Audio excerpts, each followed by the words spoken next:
नमस्कार दोस्तों, स्वागत है आपका आज के मुख्य समाचार में, जिसमें सबसे पहली और बड़ी खबर में आपको बताएंगे कि कांग्रेस नेता अजय राय बोले कांग्रेस मजबूत है, राहुल गांधी के नेतृत्व में जीतेगी 2024 का चुनाव।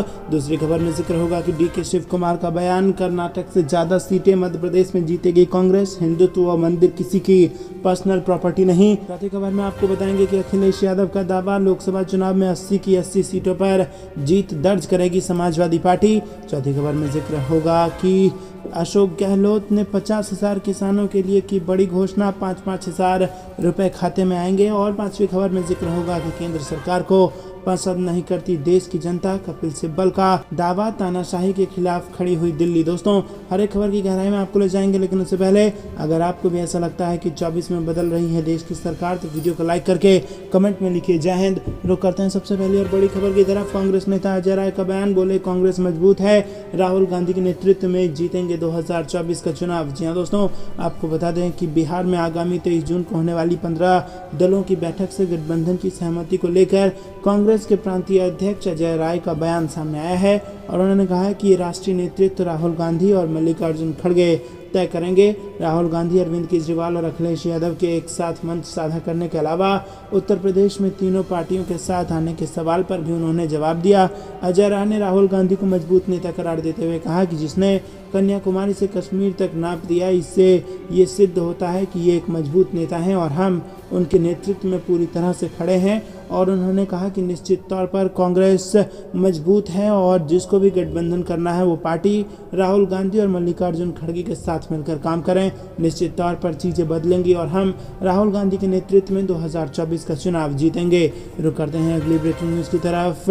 डीके शिव कुमार का बयान, बोले कर्नाटक से ज़्यादा मध्य प्रदेश में सीटें जीतेगी कांग्रेस, हिंदुत्व व मंदिर किसी की पर्सनल प्रॉपर्टी नहीं। जी हाँ दोस्तों, आपको बता दें कि धार्मिक नगरी अवंतिका उज्जैन में हर रोज लाखों की संख्या में श्रद्धालु पहुंचे हैं, जिसमें आम के साथ खास भी होते हैं। और इसी क्रम में कर्नाटक के deputy CM DK Shivakumar शनिवार रात 8 बजे नगरी में पहुंचे और बाबा काल भैरव के अनन्य भक्त होने चलते सीधा बाबा काल भैरव के दर्शन करने गए, जिसके बाद विश्राम भवन पहुंचे। मीडिया से चर्चा के दौरान उन्होंने बड़ा बयान दिया है। कर्नाटक के deputy CM DK Shivakumar ने कहा है कि हिंदुत्व और मंदिर किसी की पर्सनल प्रॉपर्टी नहीं है। कर्नाटक की तरह मध्य प्रदेश में भी जनता भाजपा के भ्रष्टाचार से परेशान है, इसीलिए अब मध्य प्रदेश में भी आगामी विधानसभा चुनाव में जीत कांग्रेस की तय है। कर्नाटक से ज्यादा सीटें जीतेंगे। डीके शिव कुमार ने आगे कहा कि इस बार डबल इंजन की सरकार मध्य प्रदेश में भी बदलेगी और कमलनाथ, दिग्विजय सिंह सहित कई नेता एक साथ मध्य प्रदेश के लिए काम कर रहे हैं।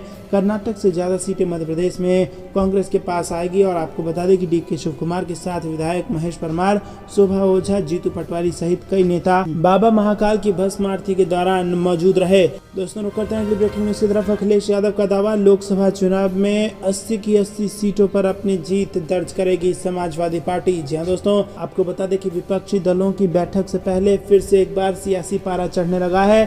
उत्तर प्रदेश में भी सियासी दलों के बीच जमकर जुबानी जंग चल रही है और राज्य में एक और बीजेपी विपक्ष की बैठक को बेकार बता रही है, तो जबकि दूसरी ओर विपक्षी दल बीजेपी पर जमकर जुबानी हमला बोल रहे हैं। लेकिन इसी बीच समाजवादी पार्टी प्रमुख अखिलेश यादव ने आगामी लोकसभा चुनाव को लेकर चौंकाने वाला दावा कर दिया है। सपा प्रमुख ने मीडिया से बात करते हुए कहा कि समाजवादी पार्टी लोकसभा चुनाव में 80 की 80 सीटों पर अपनी जीत दर्ज करेगी। और दोस्तों, रुक करते हैं अगली ब्रेकिंग न्यूज की तरफ। सीएम अशोक गहलोत ने 50,000 किसानों के लिए की बड़ी घोषणा, 5-5 हजार रुपए खाते में आएंगे। जी हाँ दोस्तों, राजस्थान में जैविक खेती के बढ़ावा देने के लिए गहलोत सरकार की ओर से बड़े स्तर पर प्रयास किए जा रहे हैं। जानकारी के अनुसार मुख्यमंत्री अशोक गहलोत ने 1.20 लाख हेक्टेयर क्षेत्र को जैविक खेती में परिवर्तित करने के प्रस्ताव को स्वीकृति दे दी है। इसके तहत किसानों को जैविक बीज, जैव उर्वरक और कीटनाशक उपलब्ध कराए जाएंगे और इसके लिए किसानों को 5,000 रुपये दिए जाएंगे। बताया जा रहा है कि इस साल 1,20,000 हेक्टेयर क्षेत्र को जैविक खेती में परिवर्तित कर कृषकों को लाभ दिलाने का प्रयास किया जाएगा।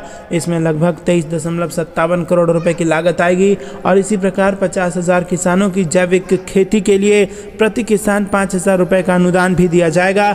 इस पैसे से कृषक खेतों की उर्वरक क्षमता बढ़ाने के लिए कार्य करेंगे और इसके साथ ही मुख्यमंत्री ने केंद्र सरकार से परियोजना प्रतिवेदन की स्वीकृति मिलने तक कृषक चयन, कृषक समूह गठन और मास्टर ट्रेनर्स प्रशिक्षण आदि गतिविधियों के लिए राज्य निधि से 5 करोड़ रुपए की स्वीकृति दी है।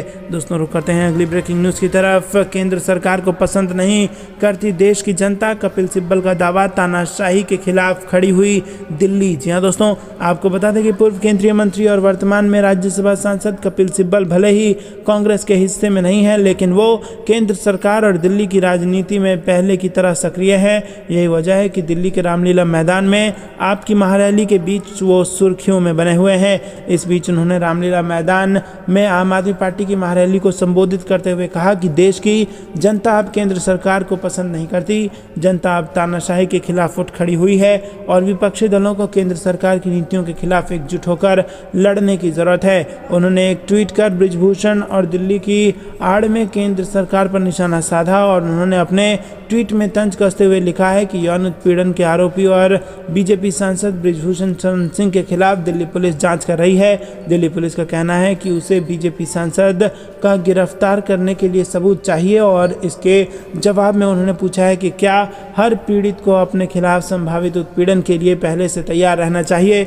रुक करते हैं अगली ब्रेकिंग न्यूज की तरफ। देश के अंदर जनतंत्र खत्म हो रहा है, केंद्र के अध्यादेश के खिलाफ आयोजित महारैली में दिल्ली सीएम केजरीवाल का बयान। जी हां दोस्तों, आपको बता दें कि दिल्ली में सेवाओं पर नियंत्रण संबंधी केंद्र के अध्यादेश के खिलाफ रामलीला मैदान में आम आदमी पार्टी की महारैली का आयोजन हुआ। महारैली में दिल्ली सीएम केजरीवाल ने लोगों को संबोधित करते हुए कहा कि यहां पर 1 लाख लोग मौजूद हैं, 20-25 हजार लोग रामलीला मैदान की तरफ बढ़ रहे हैं। आप में से कौन कौन मुझे प्यार करता है? इस प्यार मोहब्बत के लिए शुक्रिया। सब लोग अपने अपने मोबाइल फ़ोन निकाल लो। इस मैदान में अब 1 लाख कैमरे चालू हो जाएंगे और सब लोग फेसबुक लाइव कर दो। कई साल बाद आज हम रामलीला मैदान में इकट्ठा हुए हैं। 12 साल पहले इसी रामलीला में इकट्ठा हुए थे और तब करप्शन के खिलाफ इकट्ठा हुए थे। दिल्ली सीएम ने कहा कि सुप्रीम कोर्ट ने दिल्ली के लोगों के हक में फैसला दिया। सुप्रीम कोर्ट ने हमारे वकील अभिषेक मनु सिंघवी साहब ने बड़ी लड़ाई लड़ी और इसीलिए मैं उनका शुक्रिया अदा करता हूं जिन्होंने दिल्ली को उसका हक दिलाया। 11 मई देश की सुप्रीम कोर्ट ने दिल्ली के हक में फैसला दिया और 19 मई अध्यादेश लाकर कोर्ट के आदेश को खारिज कर दिया गया। देश के अंदर जनतंत्र खत्म हो रहा है और इसी को तानाशाही और हिटलरशाही कहते हैं, जबकि देश के सुप्रीम कोर्ट ने अपने आदेश में बोला है कि जनता सुप्रीम है। 26 जनवरी 1950 को संविधान लागू हुआ। बाबा साहब ने अपने संविधान में लिखा कि जनता सुप्रीम होगी, लेकिन आज संविधान के परखच्चे उड़ा दिए। रुक करते हैं अगली ब्रेकिंग न्यूज की तरफ। पंचायत चुनाव पर हंगामा, चुनाव आयोग ने बुलाई सर्वदलीय बैठक, राज्यपाल के सामने पेश हुए SEC। जी हां दोस्तों, पश्चिम बंगाल में पंचायत चुनाव के ऐलान के बाद ही विपक्ष इसकी तारीखों को लेकर विरोध कर रहा है और इसी बीच पश्चिम बंगाल के राज्य चुनाव आयुक्त राजीव सिन्हा ने 13 जून को सर्वदलीय बैठक बुलाई है। शनिवार को इस बारे में अधिकारियों ने जानकारी दी और PTI के मुताबिक बैठक में पश्चिम बंगाल पंचायत चुनाव के दौरान कानून और व्यवस्था बनाए रखने पर चर्चा होगी और इसके साथ ही चुनाव को लेकर दलों की आपत्तियों को भी सुना जाएगा। वहीं शनिवार को ही राजीव सिन्हा ने राजभवन पहुंचकर राज्यपाल CV आनंद बोस से मुलाकात की थी। PTI ने एक अधिकारी के हवाले से लिखा कि सभी राजनीतिक पार्टियों को मंगलवार की मीटिंग में आमंत्रित किया गया है। बैठक में राज्य में कानून और व्यवस्था की स्थिति पर चर्चा होगी और हम राजनीतिक दलों की शिकायतों और उनकी मांगों को भी सुनेंगे। दोस्तों, ये थी दिन भर की सारी जरूरी और बड़ी खबरें। अंत तक बने रहने के लिए बहुत बहुत धन्यवाद। जय हिंद, जय भारत।